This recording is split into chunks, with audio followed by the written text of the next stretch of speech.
E aí, pessoal, muito bem-vindos a essa mesa aqui da paternidade, né, Slão? Maravilha, mais um episódio com você. Bom dia, boa tarde, boa noite, né, Slão? Isso aí. Essa mesa hoje está recheada de muita sapiência, senhoras e senhores.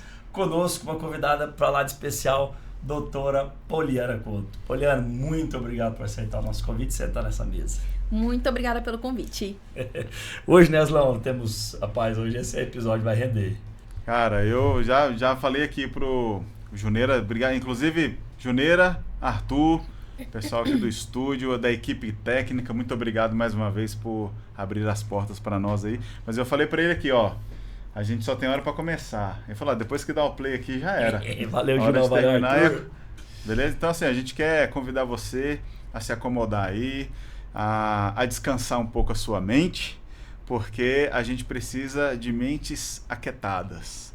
E hoje a gente vai pegar aí algumas dicas, alguns insights com a Poliana. Ela, a pedido dela, inclusive, não chama ela de doutora não, tá? Pra gente tirar um pouco a atenção. É Poli, é Poliana, entendeu? Então a gente vai bater um papo assim, como se a gente estivesse na mesa do jantar, tá bom? Na mesa do café da manhã, pra gente trocar uma ideia. Então vamos fazer uma consulta de graça aí, né? Vamos se sentir aqui relaxado na poltrona do divã. Do divã. Então fica à vontade com a gente aí. E, Poliana, dê suas credenciais. Quem é você? De onde você veio? O que você faz? Explica para as pessoas aí do Paternidade, do Bença Pai. O que você faz hoje? Onde que é o seu trabalho principal? Bom, eu me chamo Poliana Couto, eu sou psicóloga e tenho especialidade em neuropsicologia. Me formei pela faculdade de Alfa, hoje é Unialfa, e trabalhei 10 anos em RH. E foi muito interessante esse período que eu trabalhei, porque ele me deu muita base para o que eu faço hoje na clínica, né? Até mesmo a minha área comercial vem desse fruto.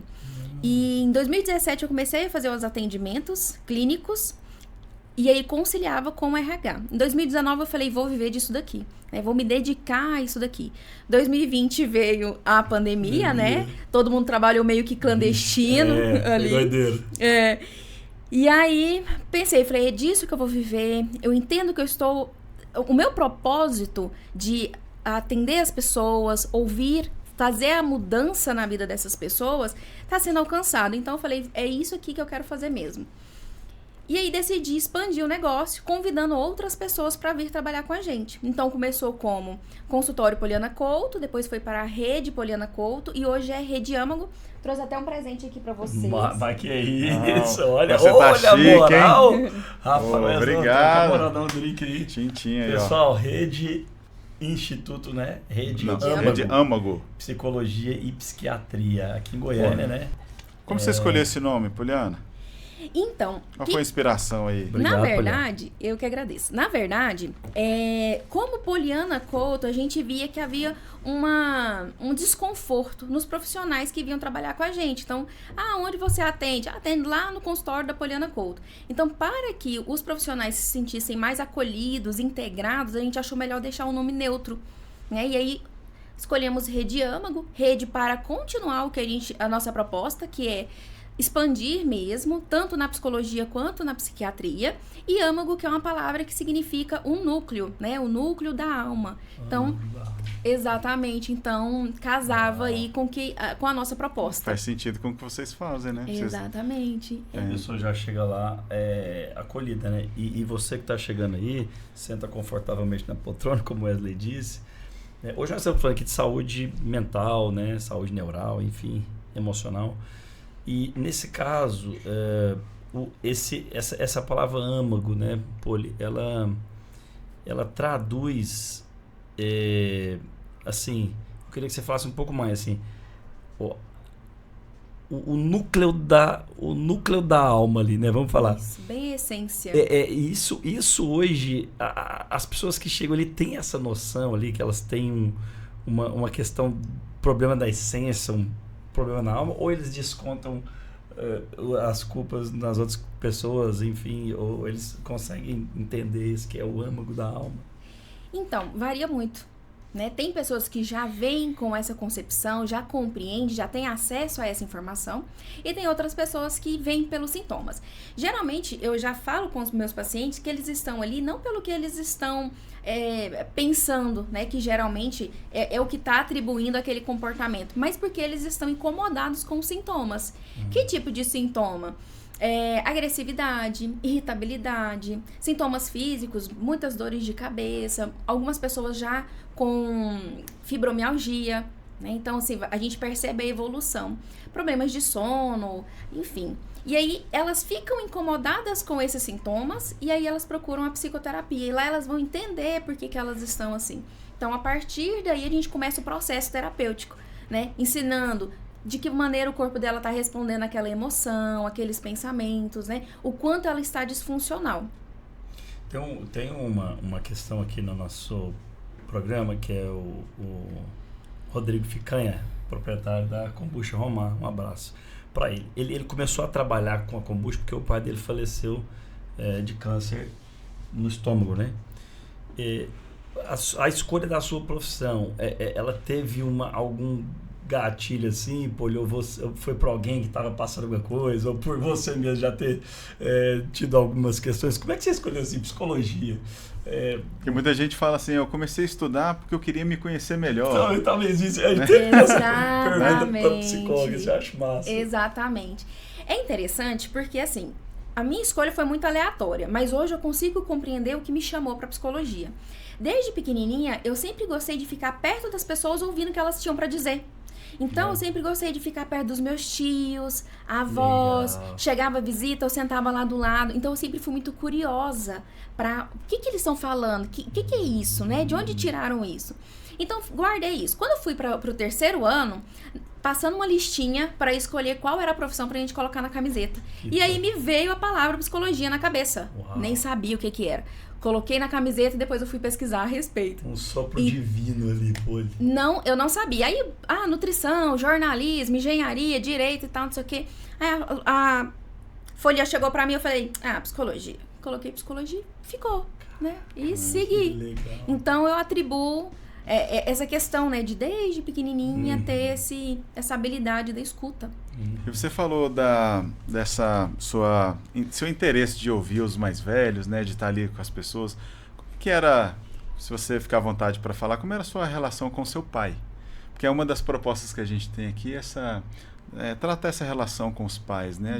Eu pelo menos tenho um entendimento, o Vitão também, de que dependendo da sua relação com seu pai, isso é um pouco determinante para muitas questões da vida.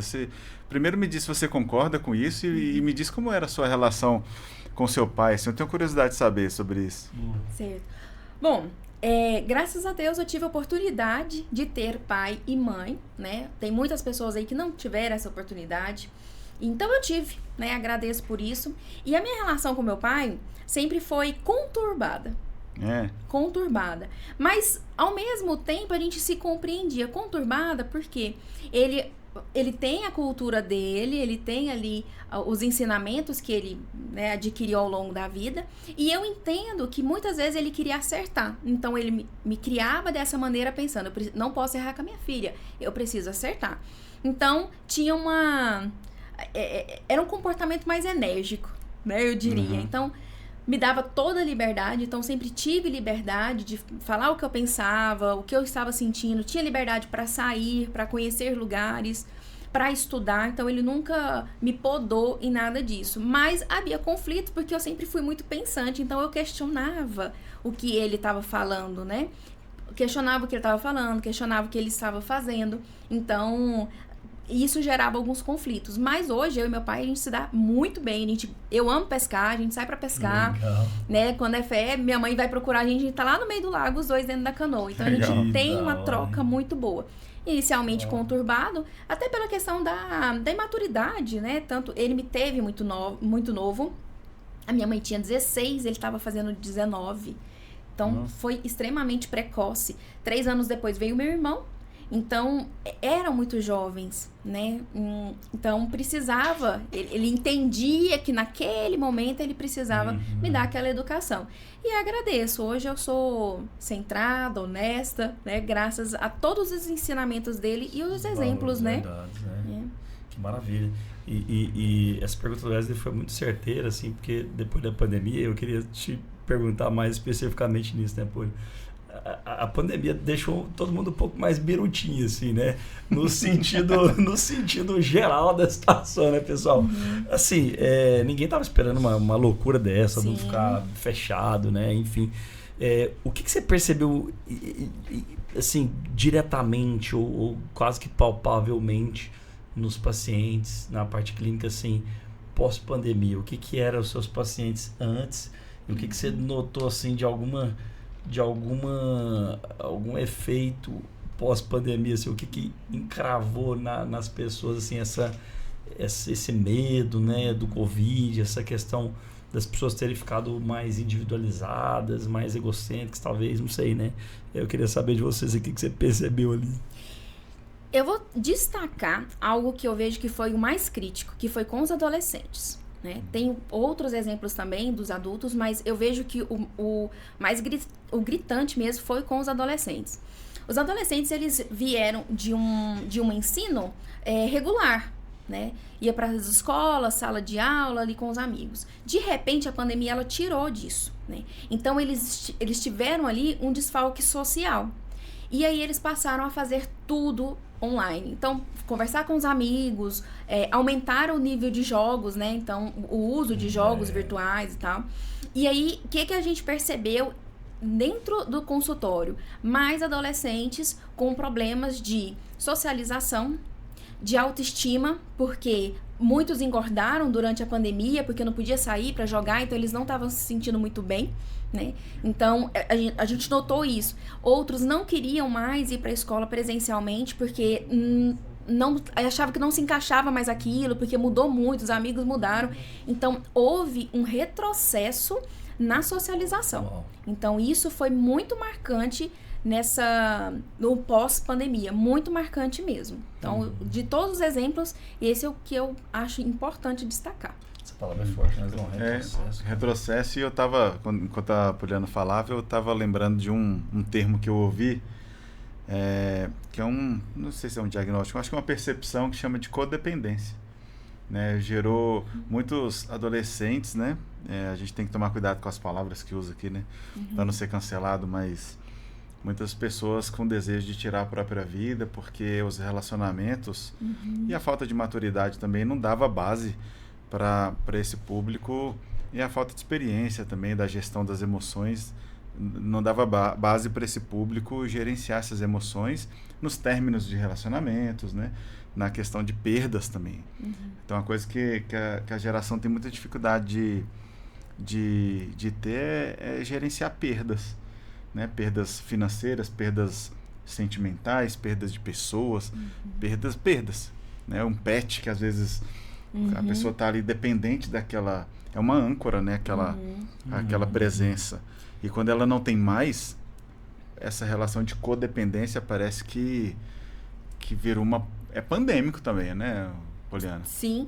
Uma coisa que eu noto, aí já é uma opinião bem particular, né, com relação a isso. A nossa geração, que agora que está tendo os filhos, a gente teve que lidar com isso, com a perda, com escassez. Muitas pessoas tiveram que lidar com isso. Então, o que a gente faz com os nossos filhos hoje? A gente evita eles terem contato com essa perda e com essa escassez. Então, como a gente teve essa escassez lá atrás, a gente tenta suprir. O que eu não tive, eu vou dar para o meu filho. Eu não tive acesso, eu não tive essa oportunidade. Então, ele não cria resistência a isso. Ele não cria habilidade para lidar com isso, com a espera. Ontem, eu vi algo que eu achei muito interessante na rede social, a comparação dos desenhos. Eu achei o máximo. Por quê? Os desenhos da nossa época, né? Olha eu falando como os meus velhinhos. Nós vivemos o suficiente para falar que na minha época... Na minha época, adoro. Na nossa época, os desenhos, eles não eram tão frenéticos como é hoje. Né? Então eram desenhos com menos estimulação visual, as cores eram cores mais fechadas, mais lineares, opacas, né? Exatamente.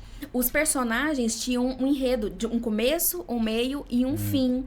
As falas eram mais lentas, eram mais pautadas. A maioria dos desenhos eram assim. Óbvio que tinha outros mais acelerados, mas a maioria era assim. Então nesses desenhos eles ensinavam pra gente. E aí muitos de nós, a gente assistia esse desenho aonde? TV aberta, né? Aí a gente tinha que esperar o horário do desenho. Uau. Não era a hora que a gente queria, então eu tinha que esperar. Vai passar o desenho depois que acabar o jornal. Então eu tinha que esperar. E se eu perdesse aquele momento daquele desenho, só no outro dia ou só mais tarde. Então, nesse período a gente teve essa habilidade formada de tempo, de espaço, verdade, de esperar. Hoje as crianças, elas não têm tempo, é rápido. Nossa. Não dá pra esperar o jornal acabar. Mãe, coloca pra mim, e já choram e tal. Os desenhos são extremamente rápidos, muito, muito, muito rápidos. As falas são rápidas, são atropeladas. Muita estimulação visual, então as cores são extremamente fortes. É importante a gente comparar a tecnologia também, né? Antigamente, né, há um tempo atrás, essa tecnologia era menor, então a qualidade ela era menor. Então, esse autoestímulo. Então, como é que as crianças ficam hoje? Extremamente ansiosas. E isso impacta a saúde da criança, dos pais, né? Eu até tinha pensado na pergunta final que vamos fazer agora, já que a gente está falando de adolescência, né? Assim, lá vocês atendem todas as idades aí, adolescentes e Sim, a partir de 6 anos. O que é pior, assim, ficar de frente com qual realidade? Um adulto que está precisando muito de ajuda ou um adolescente que está precisando muito de ajuda? Qual que é o pior impacto que você vê, assim, quando você recebe alguém ou escuta uma realidade ali? Vocês são muito profissionais, né? Uhum. Eu acho que se eu escutasse tantas histórias assim, eu chegaria em casa maluco, deitaria, não conseguiria esquecer o problema das pessoas, né? Mas como é que você lida com isso, assim? O que é pior? Você atender um adolescente nas suas visceralidades, assim, nos seus problemas específicos da idade, ou um adulto ali que está num desespero, alguma coisa? O que te choca mais? E como é que você lida com essa pressão toda, assim, particularmente? Eu não classificaria como pior, porque cada um tá procurando ali no seu momento, né? Existe o adulto, ele já tem recursos psíquicos suficiente para compreender a nossa linguagem, compreender o que está acontecendo com ele. No caso do adolescente, ele não tem esse recurso psíquico. Ele ainda está em formação, o desenvolvimento dele cognitivo, de entender que aquilo ali não é o momento, né? Que ele pode esperar, que ele deve aproveitar e compreender o momento que ele está vivendo, né? Aquela etapa, aquele ciclo. O adulto, ele já passou por isso daí. Então, fisiologicamente, o cérebro dele já está amadurecido o suficiente. O adolescente não. Tem um estudo que diz que o cérebro ele demora uma média de 25 anos para completar o amadurecimento. Essa parte aqui frontal, responsável pelo quê? Pelo nosso planejamento, pela socialização, né? Então é responsável pela ansiedade, tudo mais aqui, né? Então o adolescente... Pré-frontal que córtex eles falam, pré-frontal, exatamente. Então o adolescente ele não tá com isso aqui amadurecido. Então é por isso que ele se atropela muito no tempo, é por isso que ele quer aproveitar todas as oportunidades, ele acha que o amanhã não vai existir, então tem que ser hoje, né? Então eu não classificaria nesse sentido, né? Há uma carga de energia maior no adolescente pra gente conseguir falar ali a linguagem dele, diferente do adulto que já tem essa maturidade, né? É isso. Você falou tanta coisa que tem que dar pra acrescentar mais um monte de coisa. Eu falo assim, como é que você deixa o que você escuta fora da porta de sua casa? Terapia assim? Também. Na moral. Então, também. Como é que são suas ferramentas? Também. É interessante que, eu não vou generalizar, mas eu creio que a maioria dos psicólogos tem esse impacto no início de carreira. Então, no início, a gente sofre muito, porque a gente leva todos os casos para casa, a gente acha que a gente tem que resolver o problema do paciente, então a gente sofre muito com aquela demanda. E a gente fica preocupado, será que eu estou alcançando a expectativa? Será que é isso? Será que eu realmente estou ajudando? E muitas vezes, eu diria que todas as vezes a gente precisa esperar também a maturação daquele paciente dentro desse processo terapêutico. Então, no começo da carreira, a gente faz isso um pouco mais. Mas depois a gente vai entendendo, compreendendo aquilo ali e vai aliviando, né? E a gente não traz tanto para casa, a gente não absorve tanto. Só que existem assuntos que são muito particulares. E aí a gente não trabalha nesses assuntos. Quando aquilo ali é seu gatilho, a gente não entra. E hoje na rede vocês têm psicólogos, psiquiatras? Exatamente. Tem esses dois profissionais? Isso, tanto psicólogos quanto psiquiatras.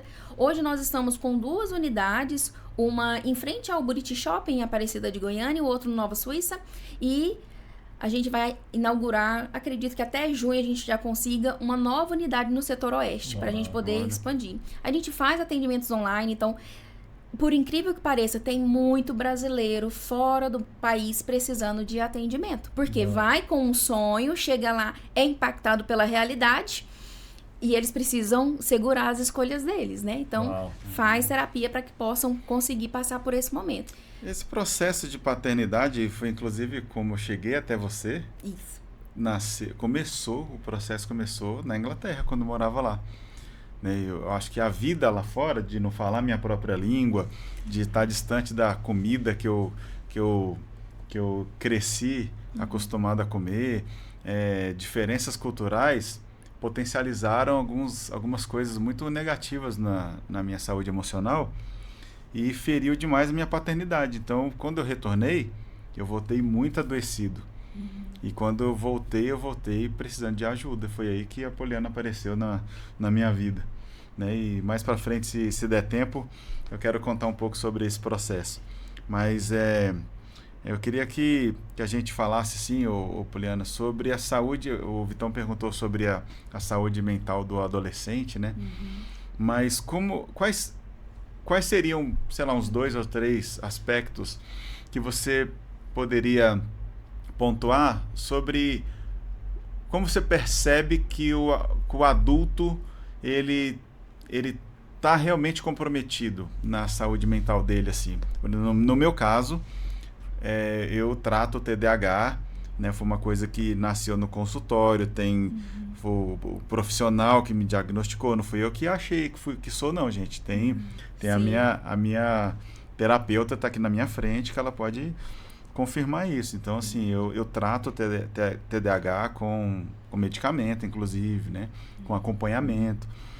Mas eu relutei, né? E os sinais disso, dessa condição na vida adulta, trouxe prejuízos consideráveis para a minha vida. Relação com as minhas filhas, né? Financeiro, profissionais. Esses são alguns que eu percebi em mim. Mas e você? O que você acha que você pode dizer que você percebe na vida adulta, os prejuízos principais? Eu acho que essa é a melhor pergunta. Os principais prejuízos que o não diagnóstico pode causar na vida de uma pessoa adulta. Tá. O que acontece? Eu vejo que as pessoas elas se preocupam muito em cuidar da saúde física e deixam para lá a saúde totalmente, a saúde mental, né? Por vários fatores, pelo próprio preconceito, pela desinformação, né? Por falta de incentivo, enfim. Então, ela vai ao médico, ela vai fazer uma consulta porque ela tá constantemente com dor no estômago. Ela tá com gastrite, ela tá com refluxo, né? Ou ela tá com insônia. Só que aquilo ali são sintomas, muitas vezes, psicológicos. Então, ele começa a tomar, né, um monte de medicação, ou por conta própria, ou até mesmo pelo médico. Mas aquilo ali é um resultado. Já é um resultado, né, do que está acontecendo dentro da mente dele. E o corpo, ele precisa eliminar essas emoções, ele precisa eliminar essas toxinas que estão sendo geradas no cotidiano. Então, a gente começa a observar um dos prejuízos, o prejuízo da saúde física, né? A pessoa ela fica cansada, ela fica mais estressada, ela fica explosiva. E ele não entende muitas vezes por que ele está com aquilo. E a proposta da psicoterapia é falar assim, olha, você tá vendo que você tá com esses sintomas porque tá acontecendo isso e isso na sua vida? Porque desde criança, né, a gente resgata a criança, a gente resgata o adolescente, o padrão de comportamento dos pais, então a gente resgata isso daí pra pessoa poder entender a causa, né? Então, a psicologia, ela trabalha ali a causa, para entender por que aquele paciente está apresentando aqueles sintomas que está incomodando. Eu achei interessante para poder trazer isso do que você me perguntou. Eu trouxe alguns dados para a gente poder apresentar aqui para vocês. Homens, a gente fez uma média, que eu fiz um levantamento. Quantos homens a gente já atendeu, quantas mulheres? Legal, né? Essa estatística. Falar que profissional é outra coisa, né? Aí, o que acontece? De um tempo pra cá, eu levantei superficialmente porque o nosso sistema, ele foi atualizado, então eu não tenho alguns dados do passado. Então, eu tenho aqui 2.062 não informados, então, por conta da gente ter perdido esses dados. Mas, os dados que eu consegui levantar foram 537 homens e 827 mulheres. Né? Então... Isso que procuraram consultório. Exatamente. Então, foram atendidos. Esses daqui são classificação de gênero, né? Aí tem as pessoas que não se identificam, enfim. O que esse dado mostra? Que o índice de mulheres é maior do que o dos homens. E aí entra uma questão que eu acho extremamente importante. E é importante também com relação ao adolescente. Eu gosto de atender adolescente porque tem muitas pessoas que não atendem. Não tem paciência e tal. Se eu não atender, quem vai?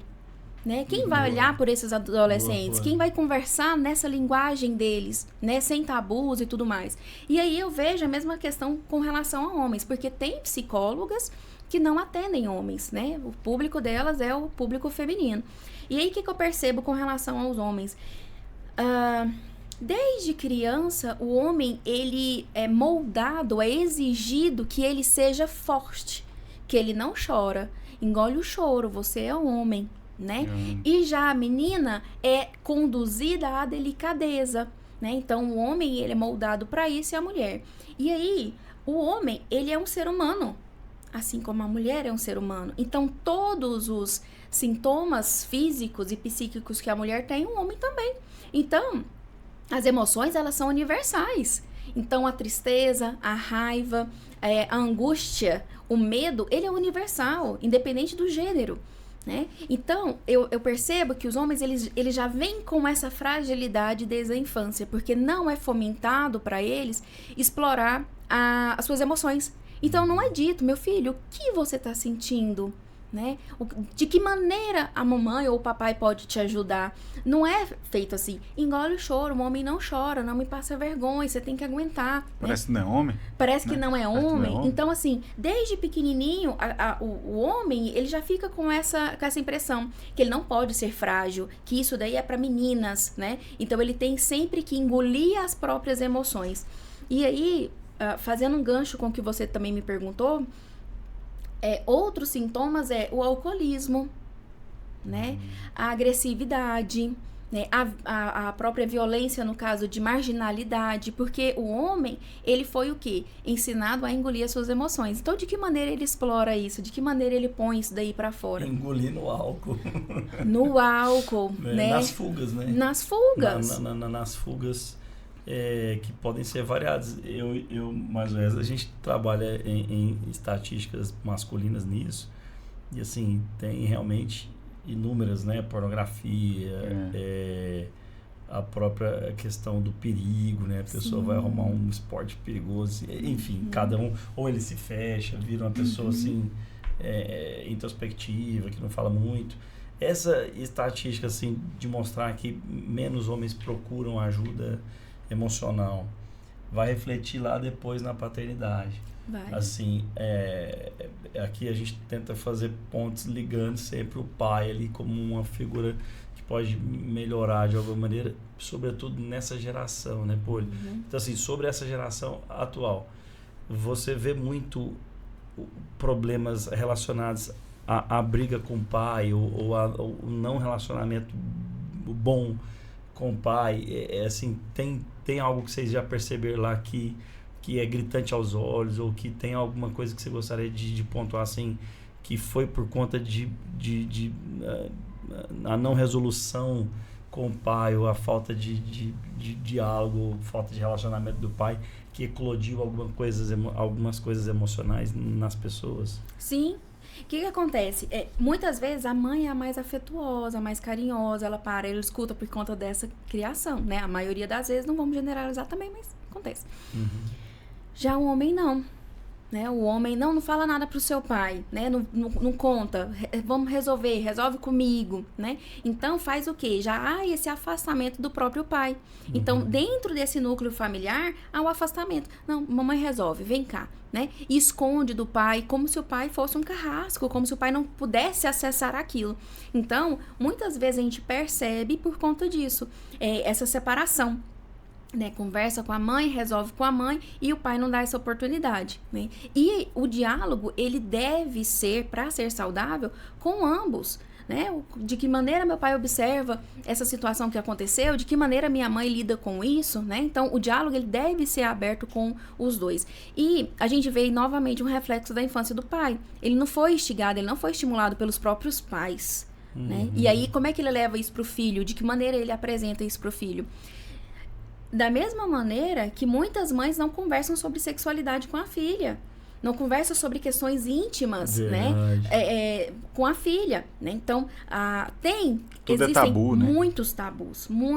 Então, existem assuntos que são femininos e que não são tratados, existem assuntos masculinos e que não são tratados, sempre tem tabus. E eu falo sempre, uma relação para ser saudável, independente da relação de pai, de mãe, de irmãos, familiares ou profissional, o sucesso da relação é a comunicação. Quanto mais a gente expressar o que a gente está sentindo, o que está doendo ou o que está sendo legal pra gente, mais o outro tem um feedback dessa relação, né? Então, é compartilhado. Então, o sucesso, independente da relação, é a comunicação, é o diálogo. Já vi muitas mães dizerem assim, deixa só o seu pai chegar que você vai ver. Eu vou falar pra ele. Aí a pessoa já cria um monstro na cabeça. Nossa, quando meu pai chegar então, minha mãe falou que ele vai me arrebentar de bater e aí acaba não criando essa afetividade. Né? Isso, assim, embora a gente veja que eu acho que tem mudado, né? Eu percebo que tem mudado um pouco ao decorrer dos anos, assim, esse machismo, assim, essa questão do homem intocável ou ele não aberto, mas ainda existem os tabus, igual você falou, né? Coisas que a gente veio passando de geração para geração e foi ficando, né? Inclusive, hoje eu tive uma discussão com a minha esposa sobre esse ponto, né? Meu filho, ele assustou com um bicho lá uma hora.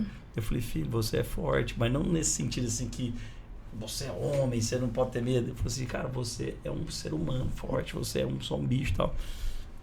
E aí ela falou assim, ela me perguntou se eu tinha feito algo nesse sentido. Você quis dizer que porque ele é um homem? Não, calma, né?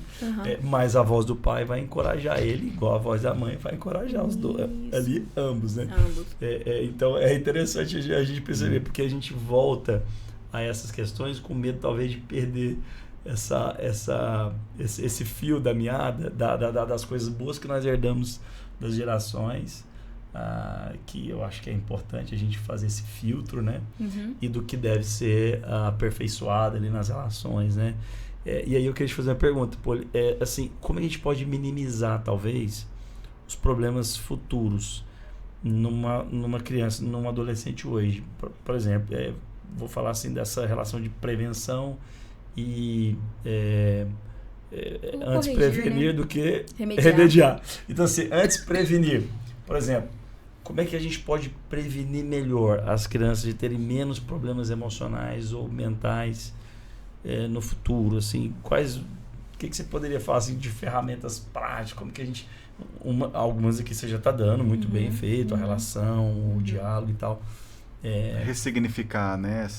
Como é que a gente pode melhorar assim, ou minimizar os impactos, né, cara? Porque assim, eu não sei, né? Eu não sou psicólogo, mas talvez...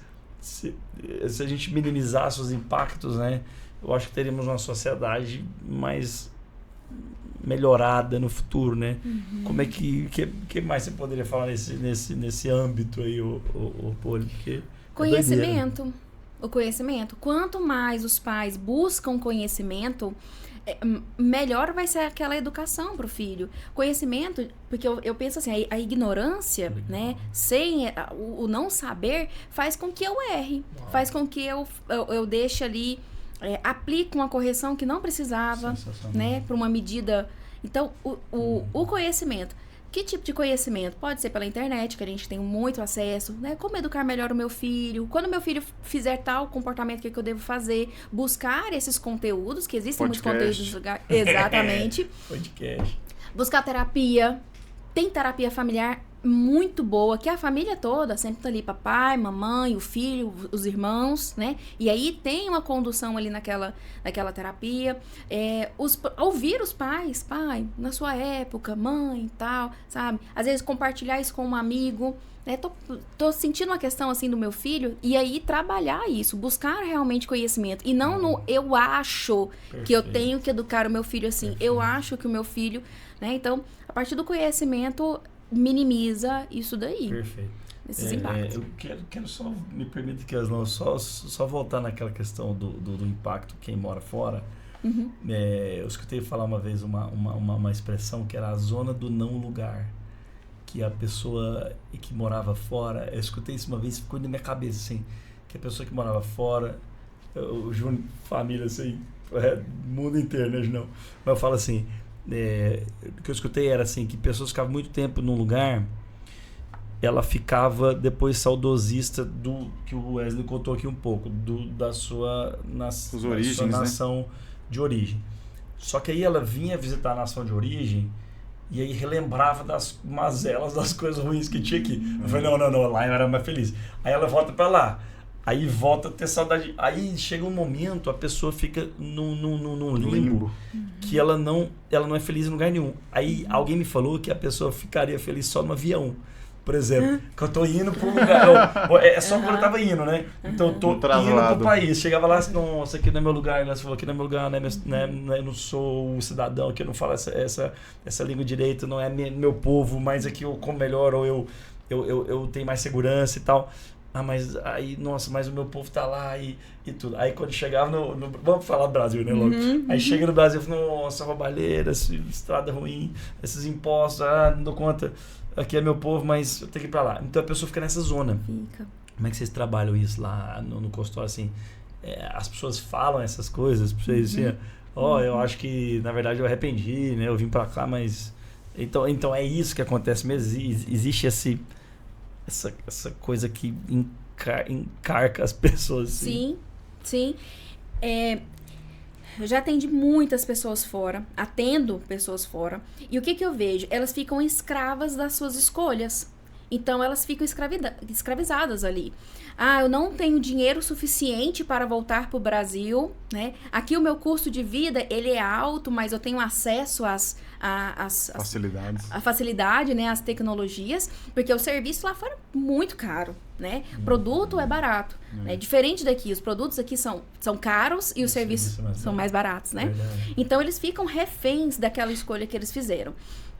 O que eu percebo de todos os pacientes que, até mesmo pelo que você citou, as pessoas elas ficam presas numa fantasia e elas esquecem de parar e enxergar a realidade. Então, ele foi para fora do Brasil por uma fantasia de que lá ele ia ganhar dinheiro, que ele ia fazer isso, que ele ia fazer aquilo e ia voltar aqui pro Brasil bem, né, de situação. Só que aquilo ali foi uma fantasia. Quando ele volta pro Brasil, que ele volta às suas origens, ele percebe, mas peraí, por que eu saí daqui? Porque, né, ele nunca reconhece. Então, na psicoterapia, a gente consegue mostrar para essas pessoas quais são as fantasias que elas estão criando, uma em cima da outra, que ela não se encaixa em lugar nenhum. Para puxar ele voltar para a realidade. Para a realidade. Né? O que você está fazendo da sua vida? Por que você está aqui? Por que você fez essa escolha? E aí a pessoa ela faz escolha, e aí a partir do momento que ela está vivendo aquelas consequências, ela se arrepende. Mas se eu tivesse escolhido... Não, cara, se você tivesse, seriam outras pedras que você iria tropeçar. É muito injusto eu falar do meu presente de forma arrependida, sendo que lá atrás eu fiz aquela escolha porque era o momento que eu estava vivendo. Era aquele momento. E ele me determinava essa escolha. Agora que eu tô num outro momento, eu venho me julgar? do passado? Não dá. Então faz uma nova escolha a partir de agora e vamos ver lá na frente, sabe? E aí as pessoas que saem, elas fazem muito isso, né? Se arrependem das escolhas, se arrependem porque que deixou, porque que veio, né? Então, vamos voltar à realidade. Apaga aquilo lá, de agora pra frente. Qual vai ser a sua escolha, né? Qual vai ser, o que você vai viver a partir de agora, né? E isso é cruel, tem gente que não dá conta. E muitas vezes eles desistem da terapia, porque eles preferem viver nessa fantasia, né? Nossa, Deus me livre daquela psicóloga, eu não vou lá não. Né? Então, acontece. Acho que para quem faz terapia, né? Acho que se lembra claramente da primeira sessão. Da primeira sessão, acho que todo mundo deve lembrar da primeira sessão. É inesquecível. É porque, de certa forma, começou desconfortável. Com certeza, começou desconfortável, porque você tem que com respeito da palavra, você tem que se desnudar emocionalmente, você tem que se despir mesmo, você tem que abrir, falar, olha, é isso, eu sou assim, eu admito que eu faço tal coisa, e, enfim.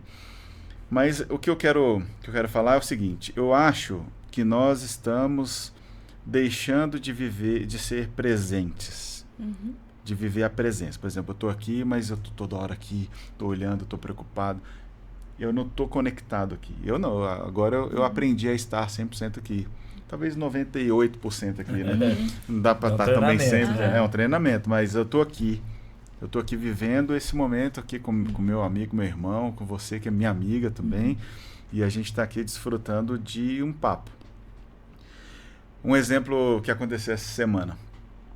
A gente tem uma história com um casal de periquitos australianos lá em casa. Que as minhas filhas carinhosamente chamaram de Lola e Blue. Uma amarelinha e outra azulzinha.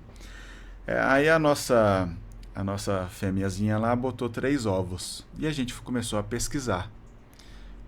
Aí as minhas meninas, a gente falou para elas, vocês vão pesquisar quantos ovos a fêmea bota em cada ninhada. Elas foram para a internet, pesquisaram, escreveram. O primeiro ovinho nasceu tal dia, o segundo ovinho tal dia. Quando foi essa semana agora, a gente percebeu que ela estava muito quietinha e tal, dentro do ninho. E quando foi anteontem, as minhas filhas me ligaram, estavam no trabalho, e elas disseram, pai, vem para casa, urgente. Eu falei, meu Deus do céu, o que aconteceu, filho? A Lola morreu. Quando elas abriram o ninho, ela estava morta em cima dos ovinhos, né? Os ovinhos tamanho dessa jujubinha aqui. E aí, a Lola morreu, eu senti. Eu fiquei bastante emocionado. Porque a história, como ela chegou para nós, ela chegou depois de uma tempestade na janela, com muita suavidade, com muita simplicidade, como um passarinho, né? É característico de um passarinho. Então a gente cuidou dela, a gente tratou dela, ela estava jogada, né? E a gente cuidou e criou muito amor com ela. Com um ano e pouco com ela. E aí compramos o machinho, o azulzinho. Enfim, ela morreu. E as minhas filhas, elas tiveram poucas experiências de perda nesse aspecto, né? Sentimental. Minha mãe que faleceu, um amigo ou outro distante que faleceu, elas já viveram velórios, assim, pessoas, né? Mas um animal, é a primeira vez que elas tiveram uma participação mais direta, cuidando, dando comida, né? Dando remédio. E quando morreu, para elas foi uma dor, assim. Para mim foi dolorido, imagina para elas que ainda estão nessa formação que a gente falou agora há pouco, que elas estão formando isso. Na hora eu lembrei desse gatilho da presença.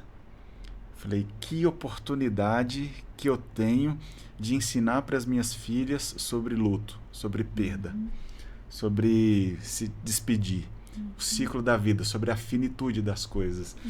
E a gente começou a conversar com elas, elas até hoje choram, mandam foto com a passarinha e tal. E eu falei, gente, eu acho que a gente tem que resgatar isso. Por exemplo, aconteceu um problema com o carro, a gente ficou parado na estrada, a família lá esperando o socorro chegar. Que oportunidade que você tem de viver aquele perrengue. Viver aquele perrengue 100%, porque a vida não vai terminar ali. A vida não vai terminar ali. O socorro vai chegar, alguém vai vir, eu vou ligar para alguém, o guincho vai buscar o carro. Compra no supermercado, uma coisa, atividade da vida, né? Que oportunidade que a gente tem de ensinar economia, coisas domiciliares, né?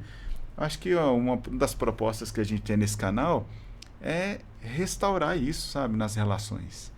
né? Pai e filho, filho com pai. Presença com qualidade. Foi exatamente isso que você citou. Por que que o vínculo terapêutico e por que que muitas vezes a terapia dá certo? Por conta dessa presença. É uma presença com qualidade. O psicólogo, ele não tá ali julgando o paciente, apontando ele, falando, você tá errado. E tem uma ética da profissão também que protege a pessoa, né? Exatamente. E o psicólogo que faz isso tá na profissão errada. Então, o paciente, ele sente acolhido, ele sente respeitado. Então, quando os pais, eles estão com o filho, com essa presença de forma genuína, né? Deixa eu te sentir, meu filho, qual que é a sua dor? Eu podia dizer que é frescura, né? Para de chorar, é só um bicho, né? Só um passarinho. Você estaria presente, mas sem qualidade. Exato. Forte, hein? Né? Mas sem qualidade. Aquilo que você está passando para o seu filho vai perpetuar com Amém. ele. Amém. Né? Vai perpetuar. Então, essa presença, ela é importante com qualidade. De uma escuta, de um acolhimento, de falar, tá tudo bem, vamos chorar mesmo. Quando eu vejo meus pacientes segurando o choro, eu falo, pelo amor de Deus, bora gastar esse lencinho aqui comigo. Tem muito, tem estoque. Porque o choro, ele é uma expressão. É libertador mesmo. Sabe?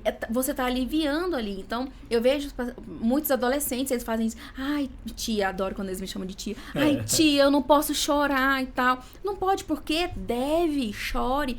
E adultos, chorem, ponha isso pra fora. Tá? O choro. Por que que a gente dá aquela gargalhada quando a gente tá feliz? E por que que a gente não pode ter choro quando a gente tá triste?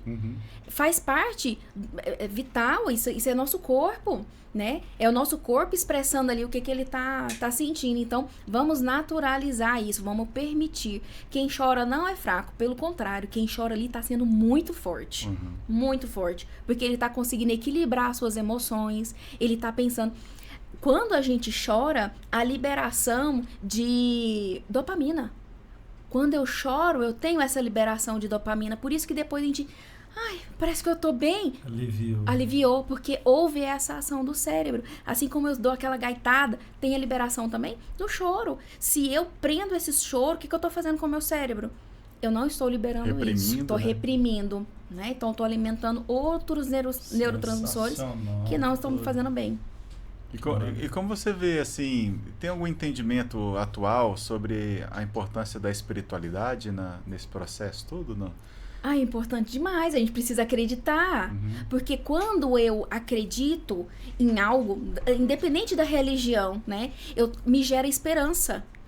Me gera um acreditar, me gera um caminho onde eu tenho que seguir. Quando eu não acredito, eu tô no limbo, eu tô solta, né? Eu vou me prender a quê? Eu vou segurar onde? Então, a religiosidade, ela é importante para trilhar um caminho, gerar esperança e todos esses neurotransmissores do bem-estar também, tá? Então, é importante. E é interessante que muitos psiquiatras estão abrindo para isso, né? Os próprios psicólogos, a gente fala o quê?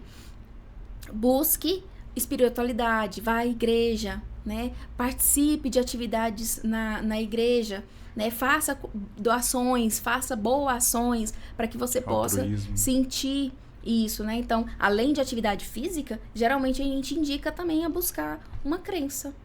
Maravilha.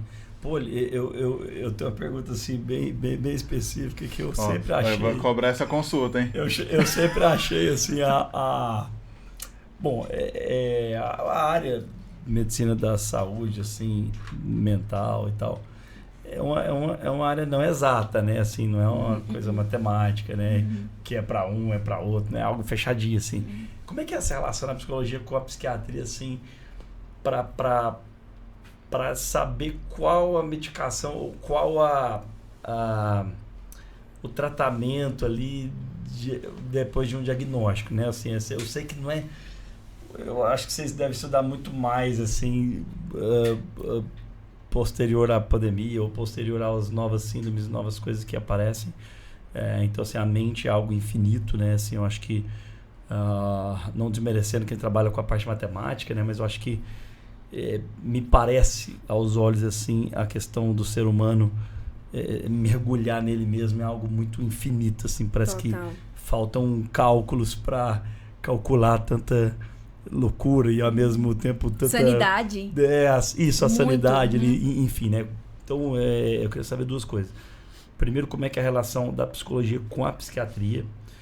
Assim, eu sei que vocês andam em braços juntos, assim, Exatamente. porque me parece que primeiro o psicólogo tem que fazer um diagnóstico, Preparar o uma cama ali Aham, para o aham. psiquiatra agir. Eu não Sim. sei se é isso, é o que me Sim. parece, tá? Uhum. Ou é sempre assim, ou tem casos que vai direto no psiquiatra e tal, enfim, quero saber isso.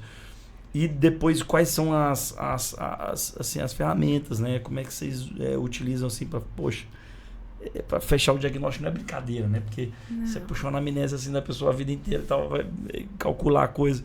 E depois tem que recalcular a rota, por exemplo. Tem, às vezes, diagnóstico que parecia ser uma coisa e que no final demonstrou-se outra, justamente pela parceria psicologia e psiquiatria, né? Eu quero saber esse universo assim dessa balança de psicologia e psiquiatria. É fundamental que andem juntos, mas não necessariamente uma coisa vai levar a outra. Uau. Né? O que acontece? Geralmente a gente faz o quê? O paciente ele vem até o psicólogo e a gente faz um estudo do que está acontecendo com ele, através dos sintomas que ele está me apresentando. E aí a gente monta um plano terapêutico. O que é esse plano terapêutico? Quando o paciente chega, ele traz pra gente aqueles sintomas que estão incomodando. Então, na primeira sessão, basicamente, a gente até chama de anamnese, é o momento que a gente está colhendo todas as informações daquele paciente. Entretanto, não é o suficiente. Na segunda sessão, a gente colhe mais um pouco, na primeira a gente já aplica algumas técnicas, já faz algum direcionamento com o conteúdo que ele trouxe. Na segunda sessão, a gente percebe como já foi a primeira, quais foram os resultados da primeira, e a gente vai encaminhando. Dependendo dos sintomas que aquele paciente apresentar, dependendo da intensidade dele, eu já faço um encaminhamento para um psiquiatra. Porque aí a medicação ela vai nos ajudar no processo terapêutico. Então, suponhamos, a pessoa ela chega para mim num estado crítico de depressão. Então, o que eu faço com ele? Eu já faço o encaminhamento dele para um psiquiatra, não quer dizer que ele vai parar a terapia, né? A gente vai andar juntos, os profissionais. A gente faz um encaminhamento para o psiquiatra, onde o psiquiatra vai entrar ali com a medicação. Já para ajudar esse paciente de forma orgânica, então a medicação ela vai agir no cérebro desse paciente, onde ele vai liberar a passagem para o psicólogo entrar. Porque muitas vezes o paciente ele vem num estado muito crítico. Bloqueado, né? Cheio de bloqueios, né? Bloqueios, tanto bloqueios por conta da cultura, por conta daquilo tudo, quanto cognitivamente ele não tá processando. Ele precisa de ajuda. Então, calar as vozes da mente para poder ouvir, direcionar, o cérebro dele está adoecido. Sim. Então, ele chega cognitivamente sem resposta do que a gente espera. Então, ele chega com a memória extremamente fragilizada. Muita coisa que eu falo para ele não guarda, porque ele está com problema ali na memória por conta da depressão, que já está mais grave. Então, ele esquece o que a gente fala ali para ele, né? A atenção dele fica prejudicada. O senso crítico dele, do que está em volta, as pessoas, a rede de apoio dele, por conta disso, porque o cérebro dele está doente. Aí ele vai para um psiquiatra, onde entra um antidepressivo, um psicoestimulante, para ele poder regenerar esse cérebro, né? Para ele poder melhorar esse cérebro e a atividade cognitiva dele voltar ao normal. Então, ele consegue guardar as informações, ele consegue prestar mais atenção, o senso crítico dele começa a... Opa, peraí, será que eu não estou generalizando? Será que eu não estou sendo catastrófico? Mas quando ele está muito adoentado, isso não acontece, né? Então, por isso, a gente faz essa análise para fazer o encaminhamento. A mesma coisa acontece ao contrário. O paciente ele vai no psiquiatra, o psiquiatra vai entender, olha, pelo que você me trouxe, me parece uma ansiedade generalizada ou uma depressão. Vou te passar a medicação X e você busca também a psicoterapia para entender quais são as causas, por que você está sendo gatilhado por isso que está trazendo esse resultado. Então, os dois andam ali em conjunto, mas não necessariamente, né? Às vezes, dependendo do caso que o paciente me trouxer para o consultório, eu não preciso encaminhar ele para o psiquiatra, né? Não tem porquê. E muitas vezes o psiquiatra observa também. Esse paciente, ele não é caso de medicação. Porque quando o paciente ele chega, ele vomita os sintomas. Pá, pá, pá, pá. E se a gente ficar olhando somente os sintomas, eu vou diagnosticar errado. Eu preciso analisar todo esse contexto. Às vezes só regulando a testosterona já salva a vida da pessoa. Né? Não precisa nem tomar coisa mais... Eu acompanhei muito um médico, acho que é Alessandro Loyola. Até fiz o convite para que ele estivesse aqui. Ele mora em Brasília, mas a agenda dele realmente foi uma ousadia minha, né? Porque ele realmente viaja o Brasil inteiro. Acho que geograficamente é difícil para ele. Se dispôs e tal, mas agradeceu, mas infelizmente não deu. Mas ele fala, eu assisti uma live dele que ele contou, ele ficou até bastante emocionado. Falou, gente, eu não dei medicação nenhuma para essa pessoa. Ela estava com 80 de testosterona, coisa assim, bem baixo. Ele, em 2 meses, foi para 670, uma coisa assim. Um número, assim, bem diferente. Era outra pessoa, era outro cara. Sem medicação, só com atividade física, musculação, hipertrofia, com percepção, com leitura, com conhecimento, como a gente falou aqui. Esse cara é outro cara. Fisicamente ele é outro cara, a textura da pele é diferente, é outra pessoa. Eu vejo muito em consultório baixa de vitamina D. Vitamina D. A pessoa, ela tá com a vitamina tão baixa, vitamina D, que ela começa a ter esses efeitos depressivos. Então, ela entra num processo de depressão por baixa de vitamina D ou vitamina B12. Aí a gente analisa qual é a rotina dessa pessoa. Adolescente acontece demais. Só foi no quarto, né? Jogando. Não pega sol, sabe? Não anda no sol. Aí ele precisa fazer uma reposição de vitamina para que ele possa voltar ao estado de humor. Então, a gente não pode negligenciar as próprias vitaminas. É isso que a gente está falando, né? Não é uma ciência exata, né? Exato. Por isso que quando eu falei assim, eu não estou diminuindo, né? O engenheiro, por exemplo, que sabe da dureza do concreto, vai ter sempre aquele resultado na dureza do concreto, naquele. Mas o ser humano não é uma ciência desse jeito, né? Então, assim, eu acredito que essas novos estudos sobre sinapses neurais, esses derramamentos de enzimas do cérebro, essas paradas todas assim, eu acho que dá uma instrumentalização melhor pro psicólogo e pro psiquiatra de como o corpo funciona, para entender o que eu e o Wesley estávamos falando essa semana em off. A gente a gente conversa muito. Então a gente estava falando sobre isso. Cara, se é uma coisa física, o remédio, ele porque tem esse tabu também que a gente falou lá no começo. Não vou tomar remédio porque eu não sou doido, eu não vou tomar remédio porque isso é coisa, isso aqui eu melhoro assistindo um filme, enfim, no nosso caso andando de moto, fazendo alguma outra coisa. Mas não é só isso, porque tem um cálculo que ele é físico, é químico, né? Tá acontecendo uma química, igual você falou, cérebro adoecido e tal. Então, eu espero que esse episódio seja mais uma pílula, né? Mais uma ajuda para as pessoas buscarem ajuda ou entenderem, né, a situação que está, se aceitarem, né? Se permitirem, né, serem tratados, né? O que o Wesley falou da testosterona, isso é fenomenal, né? Eu acho que o ser humano, o masculino, assim, com a testosterona baixa, e a mulher também, óbvio, né? Mas, assim, pensando nos nossos sintomas dos amigos que a gente vê, isso é uma coisa muito doida. E o sono que você falou, né? Pô, o sono, isso é muito doido, assim, eu percebo, a minha mulher tá, beijos, a Suzy tá com dificuldade de dormir do meu lado por causa do ronco e tal, né? E eu fui buscar ajuda, dormir naquele negócio que você consegue dormir, polissonografia. Né? Você vai fazer a polissonografia. Eu falei pra mulher, tia, na moral. Ele mandou uma foto pra mim parecendo o Hellraiser. Falei assim, eu vim dormir ou eu vim ficar acordado, porque eu dá aquela pra dormir com aquilo, tanto de coisa, né? E você acorda toda hora, então, enfim. Mas o sono, o médico me deu uma aula, falou assim, rapaz, deixa eu te falar, se você não dormir bem, isso bloqueia a enzima tal, e a testosterona baixa, o cortisol aumenta, não sei o que e tal. E quando ele descreveu essa dimensão, né, que eu fui entender, ele falou assim, o negócio é muito mais complexo do que você imagina, né? Eu falei, agora eu estou entendendo. Então, no caso de vocês lá, quando vocês percebem assim, então a gente falou aqui o encaminhamento para psiquiatra, mas com certeza vocês fazem encaminhamentos para outras especialidades. Sim. Não, irmão, que você está precisando do endócrino, tal, que você está precisando de uma nutri. Como é que é essa... Porque é muito doido. Eu acho que vocês, psicólogos, vocês são uma janela geral de toda a saúde mental, enfim. Como é que é esse balanceio, assim, que vocês É muito lindo, né, ver uma pessoa sendo curada, ou sendo sarada, ou sendo melhorada em algum aspecto. Como é que vocês dão alta pra pessoa? Fala assim, não, o seu negócio é só o Nutri, tá de alta. Como é que chega como é que é o cálculo também? Vamos falar aqui de novo. Como é que chega a falar assim, não, irmão, você não precisa mais de mim, tchau, obrigado. Como é que é isso?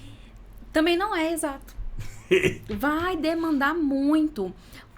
Tá, se essa pessoa vem pra mim com um estilo de vida e eu tô com ela, sei lá, 40 sessões e ela continua o mesmo estilo de vida, não vai mudar. Não vai mudar nada. Não vai mudar, ela vai continuar ali porque ela já entende, né, ela vai continuar naquele processo. Obviamente que a gente sempre tá trabalhando para que ela, né, mude isso.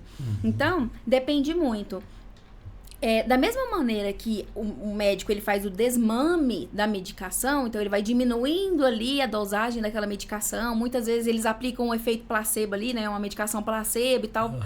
Fala pro paciente que, né, na verdade só tem farinha ali, mas né, continua tomando aquela medicação. O psicólogo também faz isso. Então, eu já tive paciente que veio 2 vezes na semana.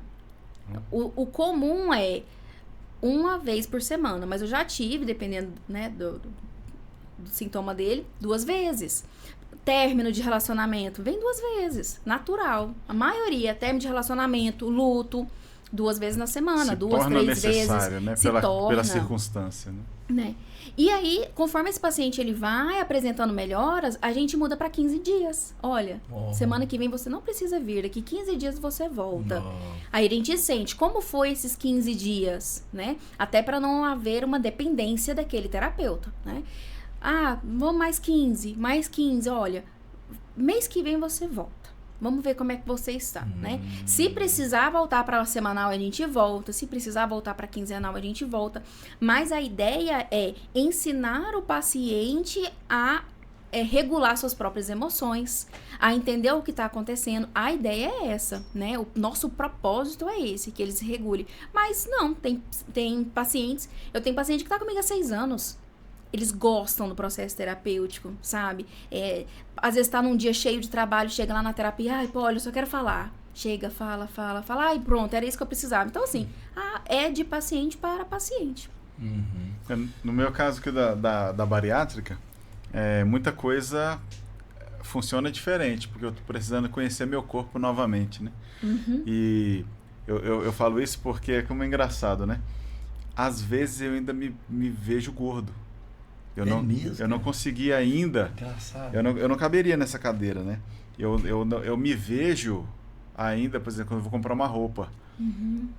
Precisa de outra pessoa dizer pra mim que é isso. Hoje, lá no trabalho mesmo, lá na MyBroker, o nosso diretor lá deu uma aula sobre dress code, né? Que é a forma como o corretor atualmente tem se vestido, né? Mais social. É o corretor do alto padrão, né? E aí, foi interessante porque ele mostra umas fotos, uns exemplos, né, na tela lá e fala, gente, os caras são lindos e maravilhosos, cara. Você tá doido? Todo loiro lindo, moreno lindo. Eu vou vestir uma roupa dessa? Você tá maluco?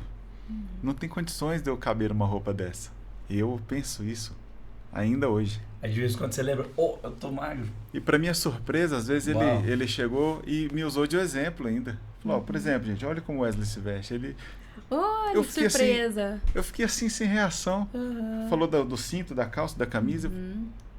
Só que a gente finge, disfarça, né? E fica assim, gente... Quando eu vou finge costume, né? Aí vai na loja de um shopping, você olha assim. Então, eu acho que as pessoas, elas... estão no nível que você comentou agora sobre a falta de referência. As pessoas perderam a referência de si mesmas, né? De como que elas se observam, como que elas contemplam a si próprias, né? Por que eu agi dessa forma? Né? Por que eu falo desse jeito? Que impacto aquilo que eu falo tem causado nas pessoas ao meu redor? E eu acho que essa análise, fica até o convite, né? Já caminhando um pouco pro final, a gente faz esse apelo, né, Vitão? Assim, de ficar mais sozinho consigo mesmo, na solitude, mas se observando, se lendo, não se julgando. Porque quando você vai para o consultório, não existe esse julgamento, né? O profissional está ali com técnicas, com ferramentas para cavucar mesmo. É como... Eu gosto desses vídeos na internet que tem no TikTok lá, que o cara pega... Ele olha para o leito do rio assim e fala, olha só que preciosidade isso aqui. Como, gente? Para mim é só pedra. Mas ele vai lapidando, ele vai limpando. Quando quebra o... Esqueci o nome da pedra lá, que abre. Cara, dentro é lindo. É lindo. Olha só, geólito, sei lá. Ele pega a pedra, ele vê beleza onde a gente não tem conhecimento. Então é só estudando para saber. Então gaste mais tempo, né, com você mesmo, assim, se contemplando, se percebendo. E a gente falou de espiritualidade aqui, a gente sempre, todo episódio, a gente agradece a Deus, né, pela oportunidade de estar discutindo sobre paternidade, sobre relação com os filhos, sobre a bênção do Pai, né, sobre a oportunidade de a gente receber esse legado espiritual de Deus também. A gente fala muito aqui, Paulo, é o seguinte, consertando a paternidade horizontal, a gente reconecta com a vertical, né? Sim. Então, assim, é o nosso Pai, né? E ele pôs a gente crê nisso, né? Que ele pôs essa semente dentro de nós, dessa capacidade de reconectar, de restaurar, por isso paterna idade. É a idade que eu tenho agora, cara, de viver isso plenamente, sabe? E a gente quer deixar essa mensagem, né? Vamos, infelizmente, né? Eu acho que se depender da gente aqui, a gente vai te aproveitar aqui o máximo, mas para caminhar para o fim, eu queria que você deixasse assim uma mensagem que de repente grita no seu coração, assim, que você fala assim, puxa, é isso que eu queria deixar, né? Para os homens, para as mães, né? Para os adolescentes, todos esses personagens que nós falamos aqui, nós citamos, né? Que mensagem que você gostaria de deixar como mulher, como profissional também, né? Para os nossos espectadores? Bom, não subestime sua mente. Ela cria muitas coisas. E muitas coisas que ela cria nunca vai existir. Né? Respeite o seu cérebro, respeite a sua mente, porque o cérebro ele é um órgão como qualquer outro. Ele é muito importante. Então, não subestime o que está acontecendo nele, né? Essa palavra do autoconhecimento, né? Se autoconhecer, hoje ela está, né, tá subjugada. Vamos pensar sobre o que realmente é se autoconhecer. Por mais que hoje eu me autoconheça, como eu vou me reconhecer daqui 5 anos? Né? O quanto eu vou ter mudado? Quantas experiências eu vou passar? Né? Hoje eu tenho uma opinião. Se lá na frente eu quiser trocar de opinião, tá tudo bem. Eu vivi outras experiências para falar. Preciso repensar sobre aquilo. Né? Então, o autoconhecimento ele é contínuo. Não podemos parar nunca. Sempre se auto-reconhecer. Até porque as situações mudam. Né? Eu mudo, o meu organismo muda, né? O ambiente onde eu vivo muda. Então, é fundamental a gente fazer sempre essa autoanálise e buscar um profissional. Poli, consigo fazer sozinha, né? Na minha solitude aqui, tá tudo bem? Tá tudo certo, ok. Mas busque também um profissional para que ele possa ser um porta-voz, para que ele possa também compreender e te direcionar da maneira que ele estudou para isso. Né? Então, não subestime o seu cérebro, não subestime a sua saúde. É isso. Que podcast maravilhoso, que episódio. Galera, eu não sei vocês, mas assim, eu fui muito enriquecido nessa mesa aqui. Poliana, muito obrigado, viu? Pelas suas palavras, pela sua prudência, né? De trazer tanta coisa maravilhosa. Então, permita-se, pessoal, nunca desista da sua vida, nem de ninguém. E também permita-se, né, ser trabalhado, ser tratado. Essa questão do cérebro aí é muito importante. O seu cérebro é uma peça fundamental para o funcionamento equilibrado do seu corpo e sua vida. Eslão, sensacional, meu irmão. Mais um abraço aí a todo mundo que está nos assistindo. Rede Âmago, hoje aqui com a doutora, agora vai falar Poliana. Muito obrigado, Poliana. E eu queria só que você encerrasse, talvez, deixando aí mais uma vez as redes sociais, né? De repente o telefone, o endereço, onde que as pessoas podem encontrar, né, a Rede Âmago hoje. Repete, você falou no início, mas de repente a pessoa chegou ali, alguém já estava assistindo o episódio, você chegou no finalzinho, não pegou essa parte, mas dizer onde que acha a Rede Âmago.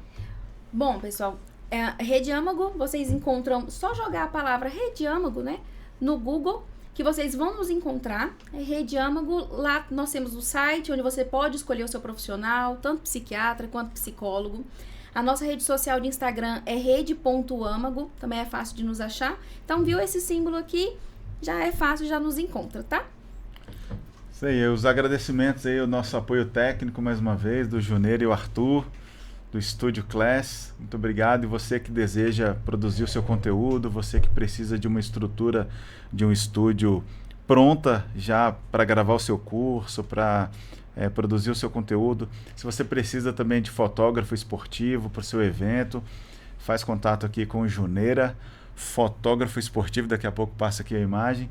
Mas a gente quer fazer esse convite para você também usufruir desse espaço aqui. Se você tem uma ideia e às vezes pensa assim, poxa, eu queria tanto tirar essa ideia do papel, eu queria colocar isso em prática. Está aqui o estúdio à disposição.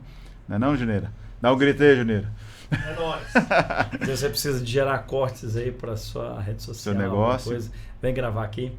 Pessoal, muito obrigado pela sua paciência, pela sua pessoalidade aqui junto com a gente. Sua presença foi muito especial. Até a próxima. Um abraço. Benção, pai.